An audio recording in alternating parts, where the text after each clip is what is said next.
Welcome into another edition of the Kevin and Jason Show. I'm one of your hosts today, Kevin Masseri. We're going to go through a lot of topics today. Going to talk about this Cleveland game a couple days after the fact, well, 48 hours really after the fact. We're going to go through some of the news and nuggets we have from that game, some PFF scores there to accompany that. Talk about maybe the future schedule here for the final games that Buffalo has as they rank 16th in remaining strength of schedule. So we're going to talk about some of that stuff, as well as maybe some changes we'd like to see or kind of cap it off with that. But Jason, how you doing today? Kevin, I'm doing about as good as I could be after losing to a 2-6 team and spending my first hour and 10 minutes of my day shoveling myself out of my house. So Yeah, is it still snowing there where no, you are? it's done. Of course, I had the inconvenience where it basically snowed from when I left work yesterday all the way until about 10 minutes before I had to leave for work. So, and then it all melted as soon as I got out of my driveway. So that's just kind of how it goes in Buffalo, and I'm sure it'll happen again soon. Yeah, I'm sure too. It is here. I mean, we have, I think, a secondary storm over here on the western side of the 585 where I'm It's bringing you. it's only going to be 14 here today, and I'm actually glad about it because it doesn't look like there's going to be much snow. Hmm. I'm Yeah, glad about 14. we have this like secondary storm coming in, so we'll see what that's about. As always, guys, review our show is brought to you by Cover One, bringing you the best action-packed news, nuggets, analysis.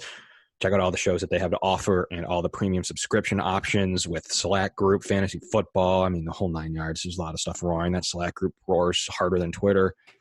So make sure you check that out and get out there and support the show. As always, get to give us likes, comments, tweets, everything you can do. We really listen to your feedback. We're working on everything we can to make this show bigger and better. Got fixing some audio stuff and going to bring the energy, Jason, right? You going to bring the energy? Oh, I'm going to try. This is kind of a bad week to do it, but I guess I can bring some of the opposite energy because usually I'm a positive energy sort of dude, and usually when Okay. after we win, that's when I'm really bringing it. But if you really need me to skip Bayless, we can go a little big here Yeah, I because think. there's plenty of stuff that this team Oh, needs to yeah. fix like pretty immediately. For a 6-3 team that has beaten the six bottom, I mean, they've got a decent win on the road in Tennessee. I knew that would be a good win. That's a good win. The rest aren't really that good of wins. So there's that going for them. I mean, they play Miami, a surging Miami, who I've admitted that I think is better than they had played. They were good against us, and they've kind of kept that going. So I'm glad to see that they've won a couple of games, and it wasn't just a bad Bills game. They've played really good football here, and the Bills get them here in Miami, which is like another home game. So we'll see that. The Bills have had a very light traveling schedule. They've had to go to Cleveland and New York twice, and Nashville, where they've had pretty much home games at all of those, including Cleveland, where we weren't sure if fans would come or not, but they did, and there's pretty heavily Bills fans there. I heard upwards of 35 to 40%, even from Cleveland people. So there's a lot of Bills fans there, and even more in Miami this weekend. So they've had a very easy travel schedule, really won't face a road game until that Cowboys game, and then the Patriots game at the end of the year. But there's really not a heavy, bad travel schedule, so they have that going for them. They've made it 6-3, and I do think, Jason, that on a positive end, we'll start there, that most people would have signed off on 6-3 beginning of the year. If you would have said, Jason, sign right now 6-3, you would have signed. I probably would have signed. I would say Yep. 90% plus would have signed off at 6-3. So there is that. We can't have it both ways to where we're going to complain about the wins and then say, well, the Miami team's looking better. The Jets are, a harder opponent, this and that, and then knock the wins. So you can't have it both ways to where, it's the NFL. You're not going to win 21 plus every single game. I get it that you want Dak Prescott, gaudy numbers. I think that would really help to have a gaudy game. I don't know if we'll get one this year. If you do, it would maybe be this week. I don't know. We'll get into that in our game preview show, though, Jason. So we're going to start with Cleveland now. We're not going to – it's already 48 hours past, but we're going to bring our final kind of notes and thoughts from that game. And, we're going to start, I guess, really at the top, and then that's the offense going for 14 points, two of which were on, 16 total, two of them safety. Just not getting it done across the board. They're not using their best players. They're giving Singletary, their best player, 8 carries. They're calling 3rd and 4 verticals. Jason, I mean, where do you begin with this offense? And then, we'll get into defense and special teams, but where do we begin? I mean, what's your kind of first thoughts on the offense? Yeah, it's just a lack of. I mean, it's a lack of ingenuity, and it's a lack of using sort of your positive players and using players in their best situations. I would love to see Singletary get a little more involved in the passing game and the running game, both of them. I mean, obviously he's the dynamic player we have. He's the guy who's going to go and make a play. And if Robert Foster's not going to get going, he did get his catch in this game. He got his pass interference in this game, but um, we don't have a ton of game breakers at this point. I think we're still. I mean, there's plays where we're really trying to use Cole Beasley for that spot, and I think he's got to really stay in his lane and stay around the first down markers and do his Stevie Johnson routes and do his slot stuff. But we really need a second weapon to emerge, and I think we need to just work guys into the game like that. Also, it's been mentioned a lot on Twitter, and just like is a fact across the league. Like using play action is better, and in that game, we didn't use play action enough. I thought the most striking game that we started to see it, or that we started to see that maybe we were a little flat, was the first game of the year. We come out with 18 straight dropbacks in maybe the least dynamic offense I've ever seen in terms of just, take a shot, the gun snap, take one step, look at whoever's got the slant open at that point. It's like almost like a cheesy Madden offense, where you're just, taking advantage of man coverage. That's how I And play like all Madden when I know the other defense is better than me. That's like how I play it.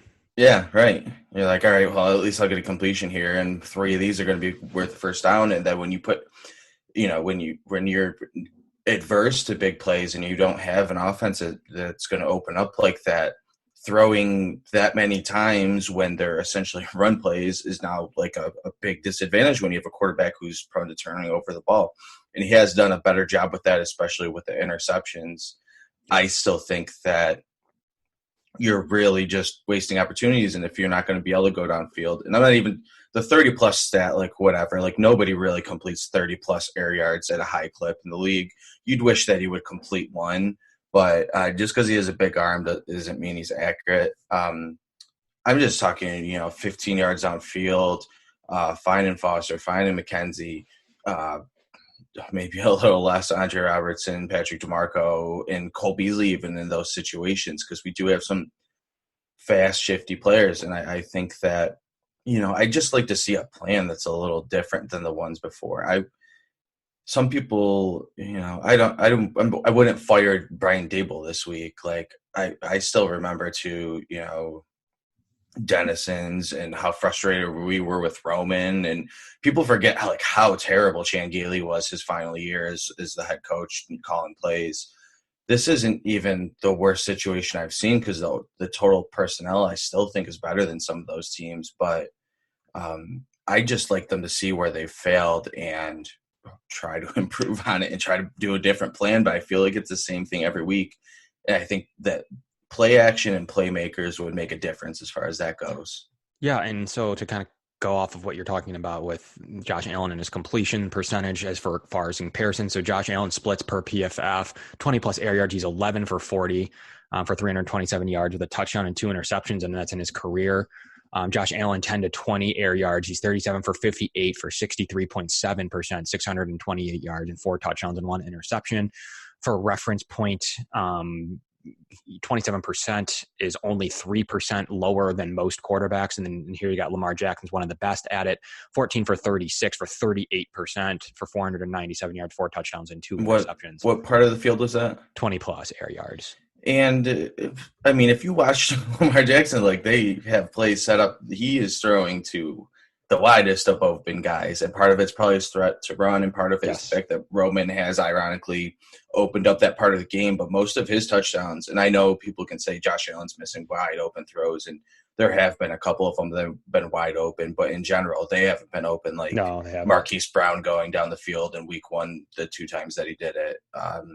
He missed McKenzie this week. That was the one that he needed to hit. Other than that, 1 to 2 total that I think were bad, like just egregiously bad throws. There's also times when he sees coverage and he throws it beyond on purpose to make sure it's out of harm's way. He's been coached to do that. It's not, he's more accurate than you think in terms of I'm going to go 10 yards past the defender because I'm not sure my guy's going to come down with it.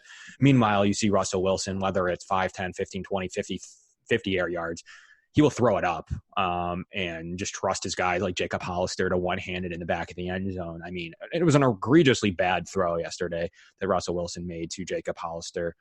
As a Jacob Hollister streaming fantasy tight end play that I had, I was happy with it. But he threw it up in the air and Jacob Hollister one-handed it over a linebacker, over a defensive tackle. I mean, it is. I believe he was a Wyoming Cowboy too. I wonder if he did those plays for Josh Allen. He might have. And the difference is I can't confirm this. He's getting coached to take less chances, and he's getting coached to make sure that he's not committing errors and turnovers, and especially interceptions. So I think that there's an issue with not letting, so a lot of people have a problem with saying, oh, let's let him go gunsling. Like, that doesn't mean anything. Like, oh, let him gunsling. Like, okay, sure. But it's more of let him take chances. So are we going to sit and complain when he completes those, but then throws an interception, or where are we going to stand on the situation of letting him develop in big play situations? He is one of the best quarterbacks in 10 to 20. This isn't 5-yard Trent Edwards. 10 to 20 is a hard range. It's throws that have gotten quarterbacks out of this league. The JP Lossmans, Trent Edwards of the world could not make these throws. He's one of the best quarterbacks at it. He's better than Lamar Jackson. He's better than he's top of the league in this range. And 15 yards isn't 4. I mean, it's a hard throw. It moves the chains. There's a lot of good things to be had from the 10 to 20 range. I mean, it's in a great place to get a yards after catch, to get a guy to break a tackle. That's really where the league is won, is in that range. So Tom Brady's won his whole career. There. For sure. I mean, I don't know if people just understand how few balls go 40 yards in the air downfield. Like, they don't get it because they see Russell Wilson do it. I mean, 10 to 20 is what, and Joe Flacco get his pass interference stats off of it for 10 years. Right. This is where it's won, and this is where you got to win. And he's mostly doing that. There are other points of the game, and he's got to improve on those. Yeah, and let's talk about the 10% of his completion percentage that he's improved on. And up to 15% on the intermediate throws. So he spent all summer, potentially spring, working on the intermediate throws to make fit Brian Daboll's offense. So yes, when you don't focus at all on 20 plus air yards, it's going to suffer a little bit. So that to me is coaching. So that's what I'm not saying it's good or bad coaching. I'm just saying that's what the coaching was. That's what he was told to do. That's what he was told to work on. And he's playing the way that he's supposed to be playing via the offensive coordinator. He's missed a few deep throws. He hasn't been perfect. He's put the ball on the ground when running.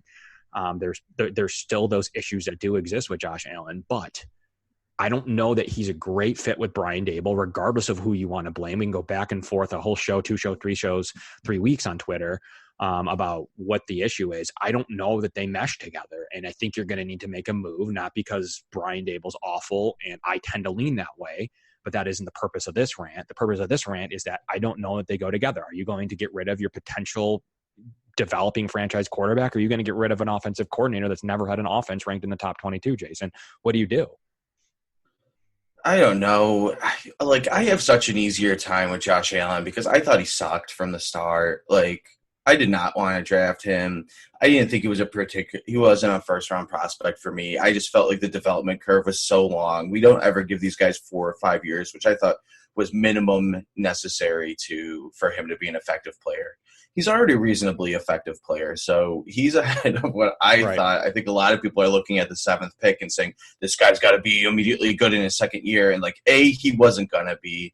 And B, I think that he still shows steady improvement. Like you did say with the intermediate, if you're going to pick a place to get better, wouldn't it be 10 to 20? No, I want him to get perfect at 40-plus yard balls. That's going to help your team a little, or I really want him to actually figure out how to throw a screen pass. That's going to help your team a little, but moving the chains is how it's going to do it. And you see a lot of these plays, the shorter plays to Beasley, pretty much everything that John Brown's this year, those are a lot of them are super improved throws. Daboll's going to come down to whether they make the playoffs or not. They might make a change still if he's gone, but I do think that, or if they make the playoffs, they could make a change. But I don't know. I think he's pretty ingrained with this team. I think players do like him. I think there's been situations that have been quite toxic between players and coaches on this team, including coordinators, including head coaches like Rex Ryan, or people who just thought Dick Duran was a joke. So I don't seem to see that so much. I do think Allen's getting coached into, again, on those deep throws. I mean, he's said it in press conferences where he didn't really like the feeling of throwing interceptions. So he's been putting them a little long, especially when guys are extra covered. That's been taught in. I don't know if that's a bad thing to do for him at this point. It might be a pretty good thing to do for him.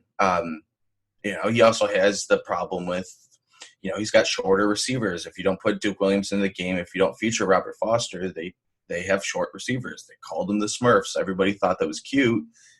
There's a consequence to that. You don't get to throw the Russell Wilson balls anymore. Jacob Hollister's only feature is the fact that he's big and tall. I don't even know how tall he is, but I'm sure he's a big dude.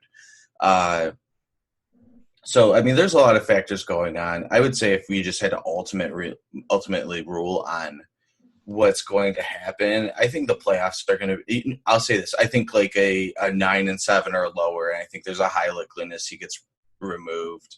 If they're 10-6 or higher, I think that he probably sticks around, and we try to see this out, and maybe we work on a new part of his development next offseason, because I do think that he's gotten significantly better at the intermediate throws.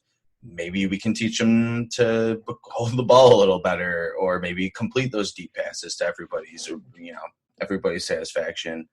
I don't know if the Josh Allen development is the big problem here, but the play calling is a little bit, as I had mentioned earlier. I don't know. I mean, do you think he's an all-around disaster, or do you glean any sort of good things out of it? Because, I mean, obviously the play calling seems pretty stagnant at this point.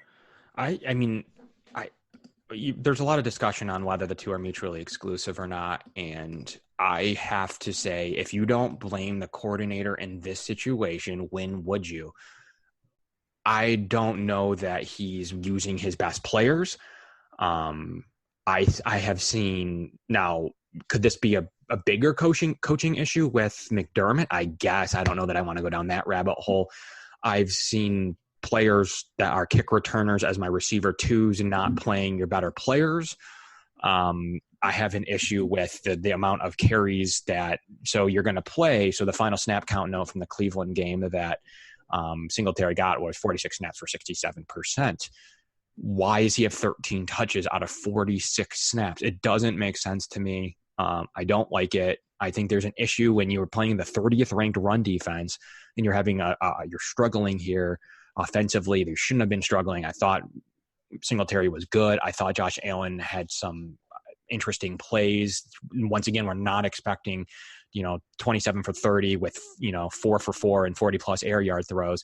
I'm looking for consistency, and I'm looking for a better called offensive game. So chicken or the egg, right, Jason? So it's one of those things to where I'm unfortunately going to think that the front office, including the owner and general manager and assistant general manager, are going to hang their hat on their franchise quarterback that they spent a lot of time scouting. I don't know that they're going to hang their hat on their failed fourth team, really fifth with Alabama offensive coordinator. I don't think that he's been creative. I don't think that he's done anything useful. I don't think the team can complete a screen pass. I don't think that they're utilizing their better players. I think that they're cycling receivers. And I don't ever see the purpose of deactivating Duke Williams or Isaiah McKenzie, who's your third best receiver right now, or when you're going to even Robert Foster, to play Sonoris Perry. He played 58% of special teams plays, and he was involved in 6 of them. Jason, that's not enough for me to inactivate a potential receiver who each do something different. I'm sorry. I don't see it. I know that's a McDermott decision there. I don't agree with it. And I also need to see Brian Daboll stop being so cute on plays on 3rd and 4 to run 4 verticals. It was an awful play call. There's nothing good about it. And then you've mentioned it before offline, but the inconsistent play, how good Josh Allen was moving that ball in that final drive was vintage fourth quarter Josh Allen. He found John Brown. He found Isaiah McKenzie. Team was set up with a minute to go in a situation at the 40, 45 or wherever abouts where that was. that is directly coaching. What is the confusion on the problem? The head coach then goes up and said they shouldn't have been huddling. Well, there's an offensive coordinator in the quarterback's ear. You tell me what's going on there, Jason. I have an issue with that. I just think that they're not prepared. They're not calling the right plays. I do not, outside of a really good rebirth here in the final games and win offensive games here and then to beat Dallas or Baltimore, I think would save his job for sure. You're right on that. I don't think I'm going to see that. I think the guy should be relieved of his duties and they should bring in another offensive coordinator. That's where I stand on it after watching the Cleveland game. I've never been so clear on that. Do you carry a different opinion than that? No, I mean, I think he should be. I would guess that this team will be better off if he's done at the end of the year, regardless. I guess, I don't know, if they go 12-4, I guess It would be pretty tough, but we really would have turned things around at that point. Yeah, I think there's there's lack of creativity and I think the personnel gets underrated just in terms of who we're putting on the field and in terms of the amount. I think that there are plays where certain guys are useful, but I think the amount of Andre Roberts, the amount of Patrick DeMarco, I honestly think we overplay Cole Beasley. I don't think he should be the second receiver in a lot of situations. I wish Duke Williams was around for that. I know that it hasn't been proven that Duke Williams is a dynamic, definite wide receiver number 2, but I think there's a lot of situations where he could play and be effective and be a big receiver. He's the best run blocker. So if you want, best run blocker, there's a lot of reasons to put him on the field. I mean, at this point, I love him more than anyone. I just sit Foster if you don't know what you're going to do with him. And this was the biggest utilization they've had from this year. But if we have to have Roberts out there and we have to have,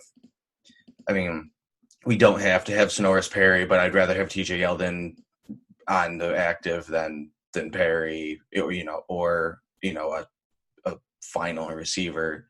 I think one of those receivers probably has to sit. I don't know. I guess they don't have to. But not if you're going to activate Yeldon, they don't. I mean, if you're going to activate Yeldon, I can't wrap my head around the 56%, 6 plays running back who still hasn't really done anything on special teams. You're getting at most a play or two from the guy, factoring everything, over the ability to have another useful weapon on offense. And Yeldon can be a receiving weapon out of the backfield, and Duke Williams can be at least a blocker. You play freaking Lee Smith the entire game, committing penalties as a run blocker. Yeah. So I don't agree with the personnel packages. I think they've been bad in certain 12 personnel, 22 personnel. I haven't liked what I've seen. They've struggled in short yardage, Jason.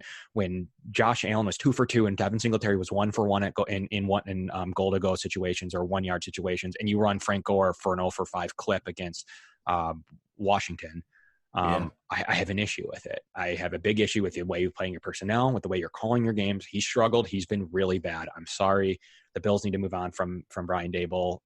He doesn't have anything in his past to even show me he's good. McDermott has good defensive years under him. Leslie Frazier has good defensive years under him. Brian Daboll has never been good on any level anywhere except finding Tua Tagovailoa in Alabama. That's it. And that should have been an obvious move. I don't have anything to defend this guy. I don't think that he's particularly good anywhere. I don't think he has good running offenses. I don't think he has good passing offense. In fact, he has anemic passing offenses. They need to move on from Brian Daboll outside of the final games. Him showing me that against a freaking bad Dolphins team, he can do something. Against a bad overall, tanking Denver team who has a good defense, but nothing else. I mean, I need to see something from Brian Daboll that he can go out and win a game. It does make me a little more interested now that we have even a longer sort of period of seeing what's happened with the guys after he left Alabama. Not that he was at Alabama for a long time, but really had a really, really great team with a particularly anemic passing offense with Jalen Hurts, who has gone on and been about good. 10 times of a better passer. He hasn't been perfect. He's not going to win the Heisman this year. He hasn't been as good as Joe Burrow, but he's been Lincoln Riley's made him 10 times the quarterback as he was at Alabama. And Tua obviously went on to have a great season last year and continue to be and probably be one of the top 3 picks in the draft. So it is interesting to see how that offense suddenly started looking dominant. I know some of it is personnel, and suddenly Jerry Jeudy comes on the scene and blah blah. But Alabama's got 5-star guys across the board. Robert Foster had 300 yards receiving in college and became an NFL player. I mean, Yeah. I don't know. It is just interesting to see how things have shaken out since he left there. It's something to revisit because now we have more time to see where they are. And now they probably had 2 NFL quarterbacks under him, one who he didn't have the trust to start in, and the other one who got infinitely better playing for Oklahoma. But I guess that's what guys do when they go to Oklahoma. Anyways, that was just an aside that had just popped in my mind about, his history and the fact that he really hasn't manned that many successful offenses and really none in the NFL. And I mean, I need to see a convincing win from Brian Daboll this week. I mean, they're missing. I mean, looking at it we're going to switch to defense here, Jason. So looking at it from an offensive side, we'll get into this in the Dolphins show, that they have no offensive line. They're missing their potentially 3 best players from the first time they played, Kenyon Drake, Mark Walton, and in Preston Williams. I mean, they really have like Devontae Parker and nothing on that team. And Ryan Fitzpatrick with like the least efficient running back of all time and a bunch of crap. So I need to see them lock down this team defensively and offensively. We're going to get into the defense here of this Cleveland game specifically or overall. I thought they played an okay game. Not letting up close to 400 yards isn't good. It's not elite. They struggled mightily everywhere. They played okay in the second half. They played a lot better.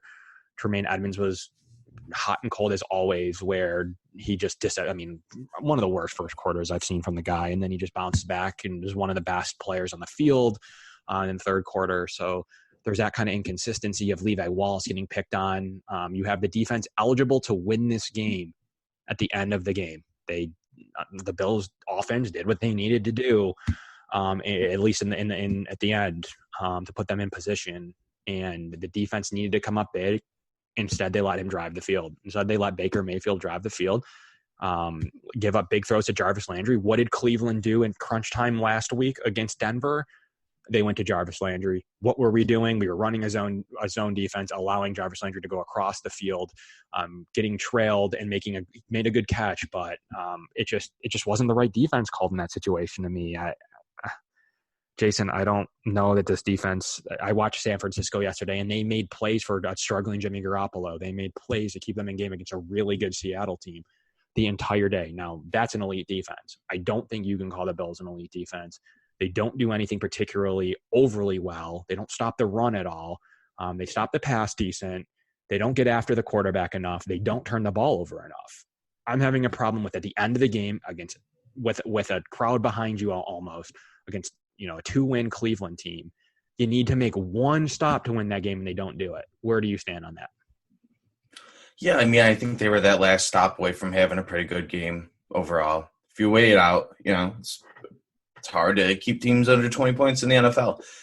I agree that they don't really have that thing to hang their hat on at this point. I think there's just a lack of dynamic players or something. I think the turnovers have come out, but there hasn't been a ton of just big plays made. And they don't have a defensive touchdown, right, this year? They do not. They do not, right? Yeah, right. No, they have the safety and they have the Hyde play, but I don't think they have the defensive touchdown. Okay. I got way too excited about the Jerry Hughes play. But should be a fumble, by the way. Well, when the running back goes by you, I think the it stinks because it is 100% designed that way to be a workaround on a fumble. I don't really know any way to overturn that or change the rule on that because it did go in the air. I feel stupid about the fact that I got really excited and. The first thing I said was that's an incomplete pass. So, yeah. I mean, I was the dumb one and ran into my kitchen and celebrated for 10 seconds before I came to my senses. So, I just don't know that you should be able to. I think that there's got to be I don't know that I think that rule needs to be revisited because if the running back is beyond you, I think that needs to be a fumble. I don't think that I think that that's more of a bobble, the handoff. I don't see an entire throwing motion. I see him moving like his body. Yeah, forward. I mean, That's definitely that is essentially what it is. It's a bobbled handoff, but done within the rules. I just don't see any way to change that as far as that goes. I don't know. I Isn't it intentional grounding then? No, because it The was thrown quarterback to doesn't. him. I- I- See, like I just there's as far as everything goes now, there's an answer to all of it. Like the ball is going forward. Okay. Quarterback is legal to throw it, so it's not a forward lateral. It is going to a player, so it's not a intentional grounding. You know, I he didn't have possession. It's just tough to figure out a way unless you like literally say, on shovel passes to the running back between the tackles, you're not allowed to do that or it becomes a live ball. I guess you can do that because they've made enough arbitrary rules at this point. But as far as what it follows in football rules, like it's an incomplete pass. And Right. that's why it's designed in right now. And I guarantee they'll stop doing it like that as soon as it gets outlawed. Like, Yeah, I I think don't, that play I would be. don't I think that anticipate it play will though. be gone if they. Well, because you don't want to risk getting nailed right at the line of scrimmage like there. There's no reason to do it like that. But we run the McKenzie play like that, right? I Yeah. mean, And I don't have a problem with it if I think if the running back is beyond the ball and I think that it's a missed handoff. It's different if the running back it's attempted to him and he bobbles it and drops it. I think that there is a difference there.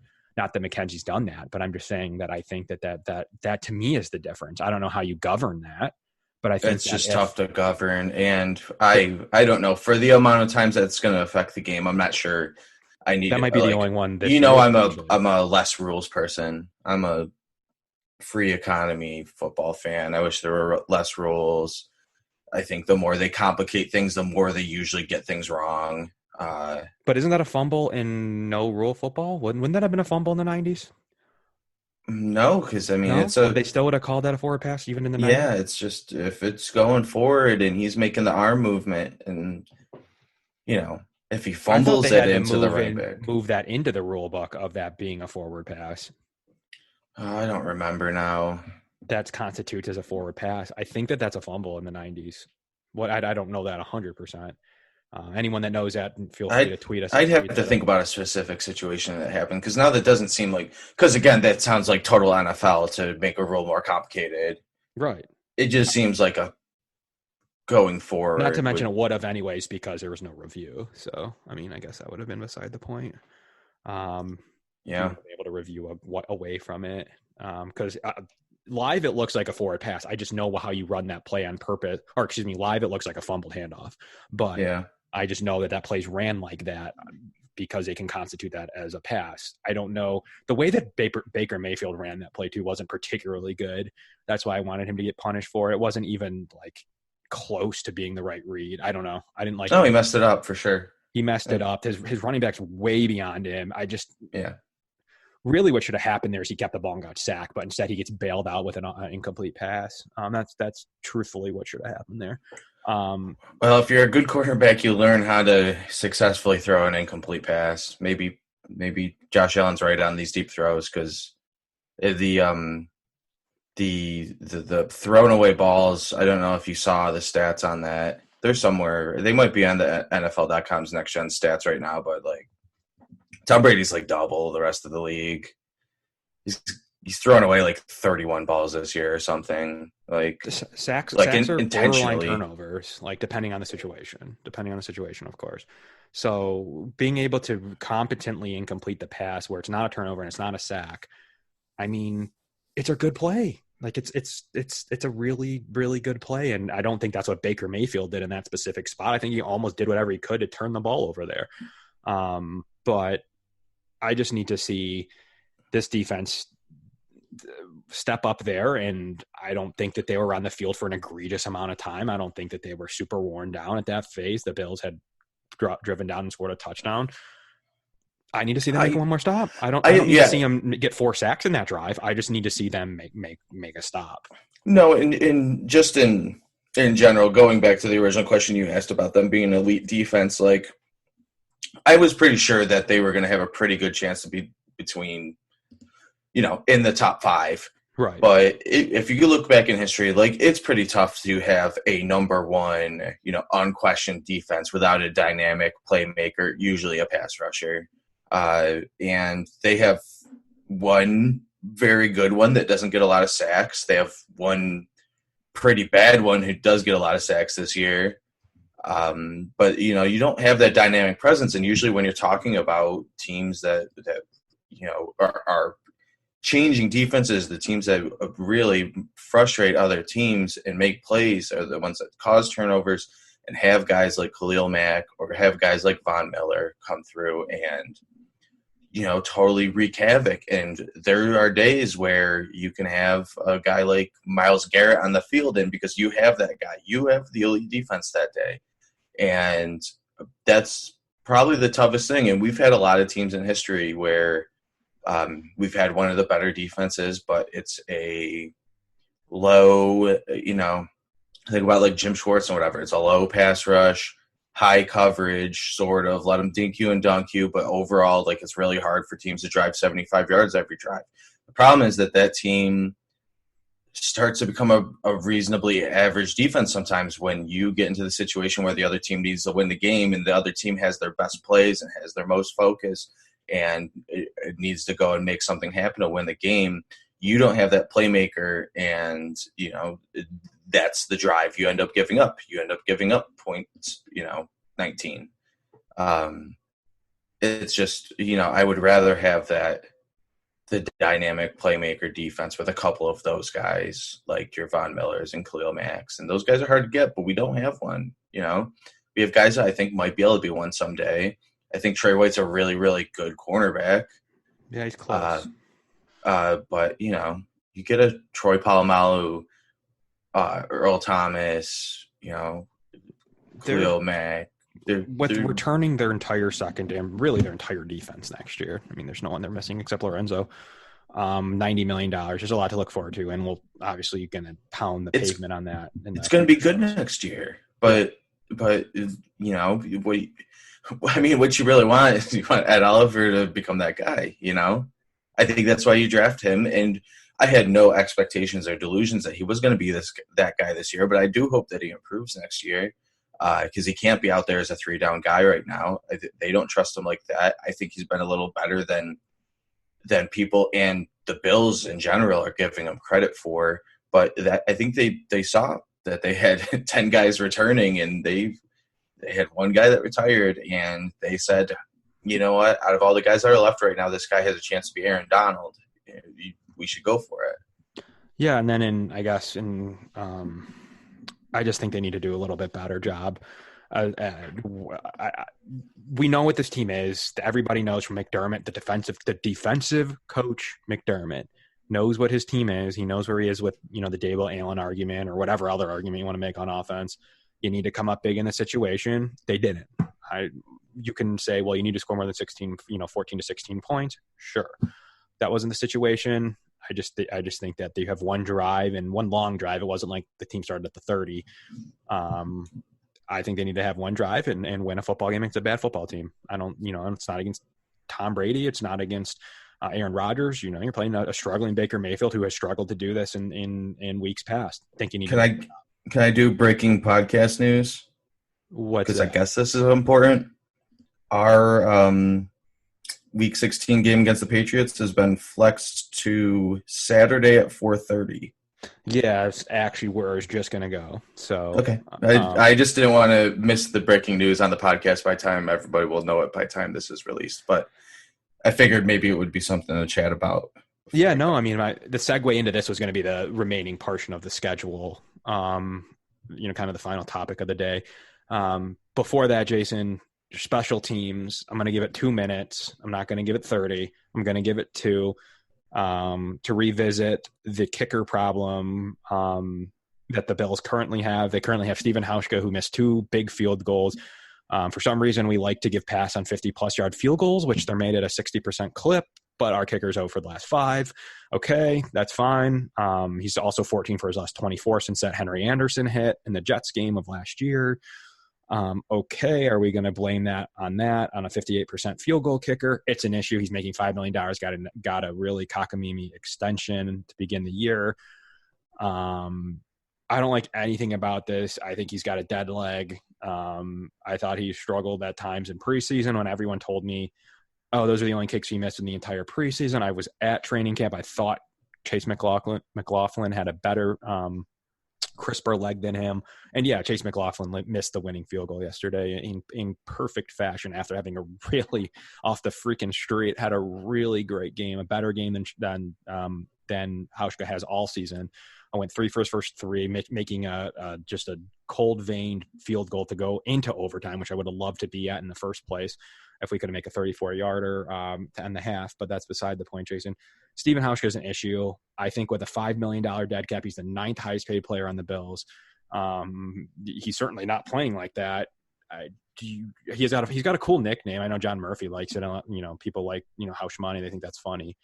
But as a player, I think the Bills need to move on from him. I don't know that they can unless something really pops off to them. Is this his last year as a Buffalo Bill? Yeah, probably.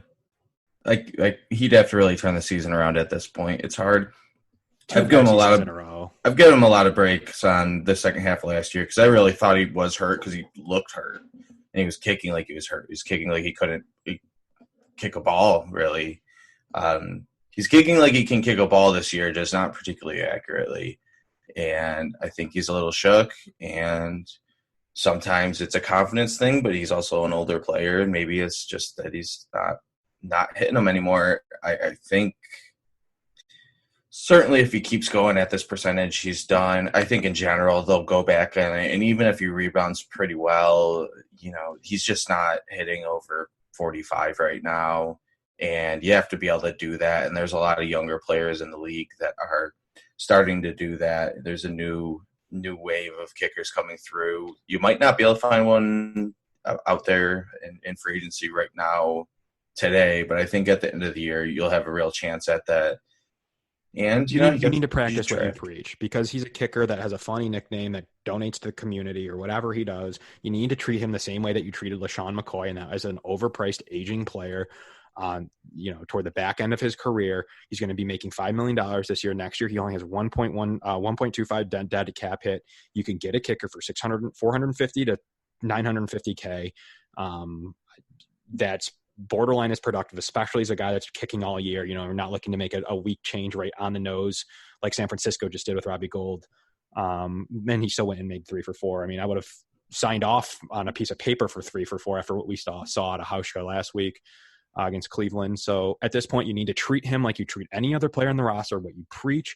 I didn't think he won the job in the summer. So even if you did, it not only had him win the job, you gave him an extension, you gave him more money for no reason, having a bad year last year, paying him up front for it too. So they're basically said, here's an extra portion of your money, because next year's dead cap hit isn't plenty.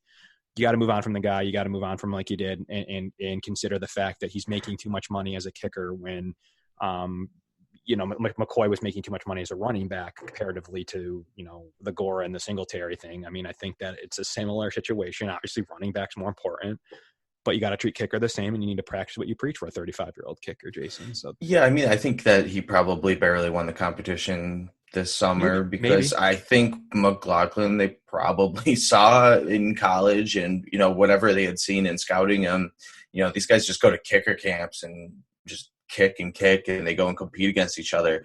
And I'm sure they brought him in as a higher priority guy, especially because we really didn't bring in that many UDFAs this year. We basically brought him in places that we thought we might actually be able to keep a guy, between Tyrell Dodson, who we barely didn't, but still is around. 2 receivers, or is it 2 receivers? I think just 2 receivers, but Sills was the highest priority guy basically in the whole UDFA pool. I think they felt the same way about kicker, and I think you'll see something similar. That'll be interesting to see if they draft a guy, or if they bring a guy in, or if they actually go and make a real. It was actually Tyree that they gave by far the most free agent money to. Sure, and I mean I guess he's a he's a quarterback, so he might get that. And was another high priority guy, but I don't know. Maybe they thought that he had a chance. Yeah, well, randomly enough, Eric Magnuson, they actually gave a lot of money to the practice squad tackle, who ended up actually getting signed off the practice squad. Yeah, I want to say that I saw him in a game or getting cut or something.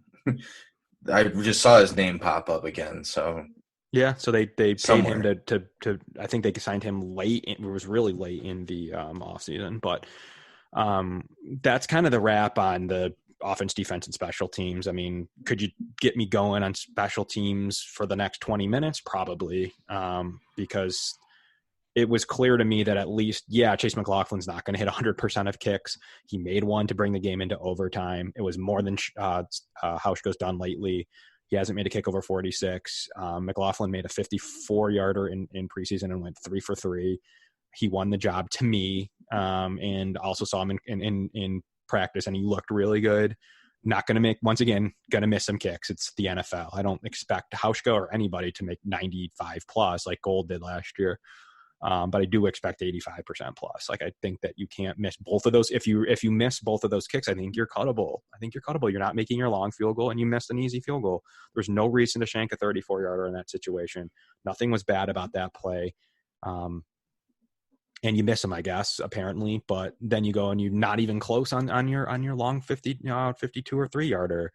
It just wasn't great. It just was a bad follow up to a 14-24 stretch from a kicker that's not very good right now, and that is playing for his job, which in the kicker world is never good. I mean, it's kind of like a 3-point shooter. I mean, you're just going to keep missing. That's kind of where I'm at, Jason, that I think someone off the street is going to end up doing the same thing for less money, but we'll see how that turns Yeah, out. eventually. And we'll see if we have to revisit this topic, if he ends up, clearing this up and becoming a kicker, or if we're actually going to be talking about needing to move on from him sooner than week 17, which I would do. So, Jason, lastly, wrap the show up. Schedule. Bills have a stretch of Miami, Denver, going right into Dallas game. Then they got, Baltimore on some rest, Pittsburgh, New England, the Jets. 7 games, 6-3 right now. What do you have and why? Do you see after this Cleveland? I think Cleveland was probably, as many people, regardless of their schedule, probably had them as their 5th best opponent. Them and Tennessee were probably pretty close together. They won one and lost the other. Where do you have them finishing this thing with the Jets, Miami, Denver stretch? I think they're probably 9-7, and they're praying. 9-7 and praying. Okay, so Yeah. they were 6-2. So you have them finishing 3-5, including Yeah. Cleveland. Okay.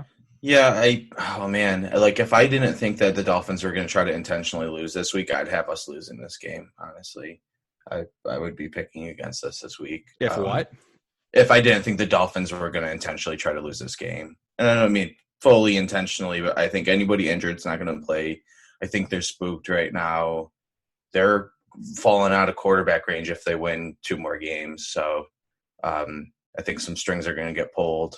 Do they have some injuries? I don't even know. I don't know yet. Have any players worth it being injured?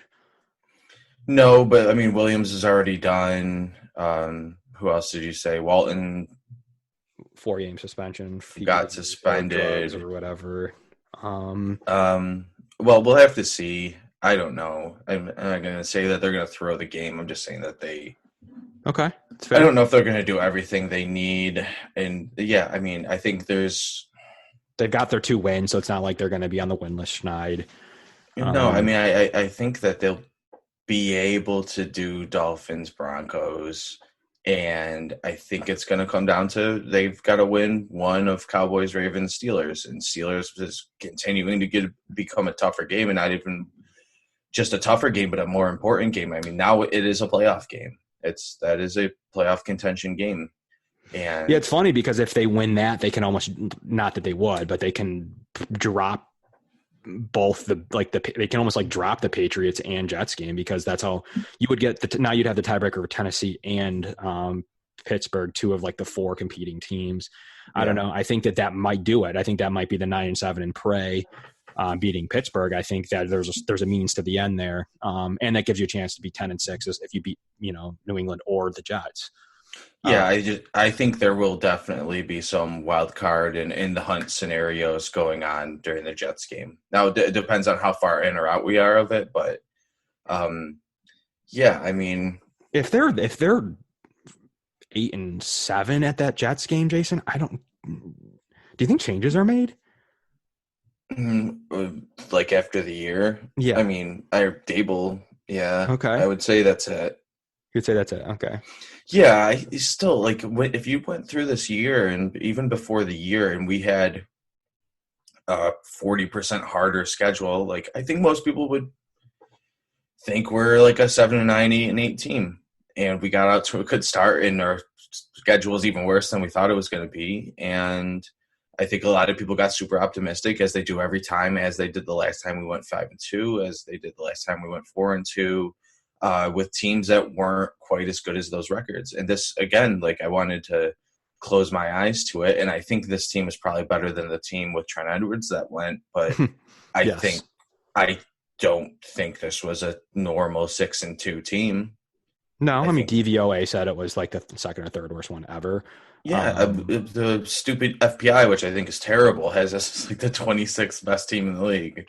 Like they had us, but they had us ranked behind the Browns before last game. Like there's some models that really don't think we're anything because we don't score, and like I think the point is that I don't think we're going to make the playoffs if we play like we're playing right now. Not just the Browns game, but just in general. The way we played against the Redskins, way we played against the Dolphins. I think if we play that way, they need to pick it up, and that's this week, and we're we'll get into it going more. to be like So, a out of it 9-7 team. yeah, If it's we possible. I mean, what's even weirder, Jason, is this team could conceivably not even like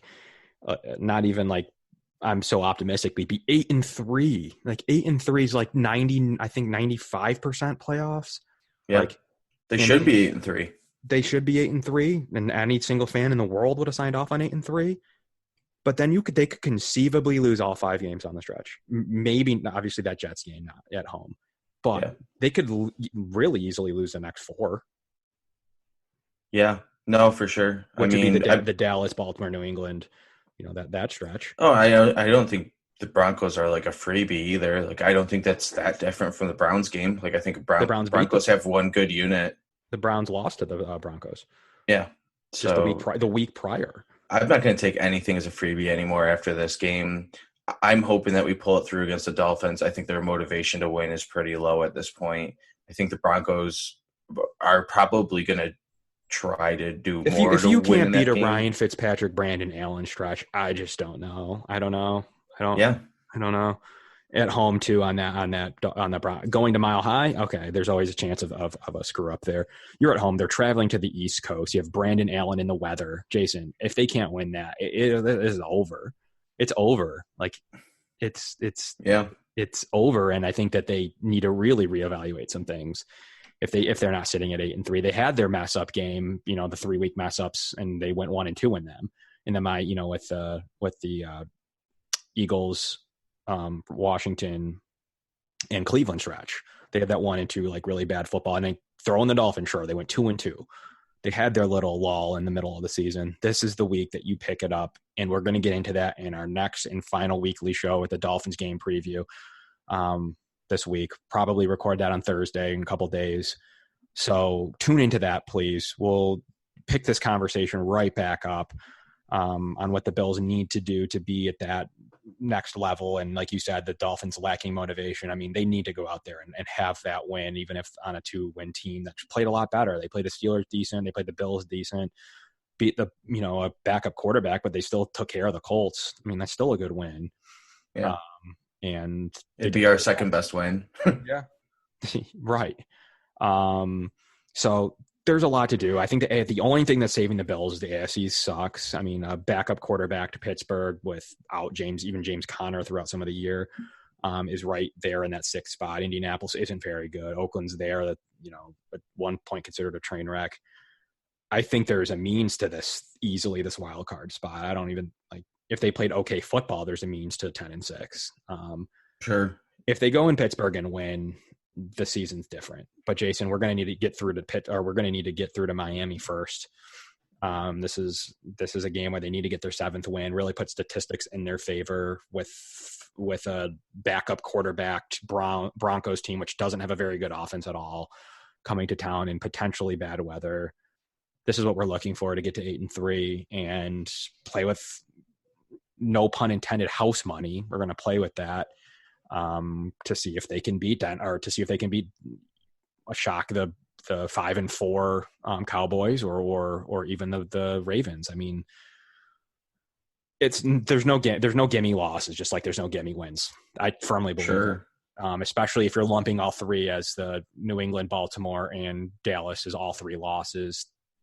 All can be gearing that way, but I think that there is a chance you could pull out one of those 3 games. Do you agree?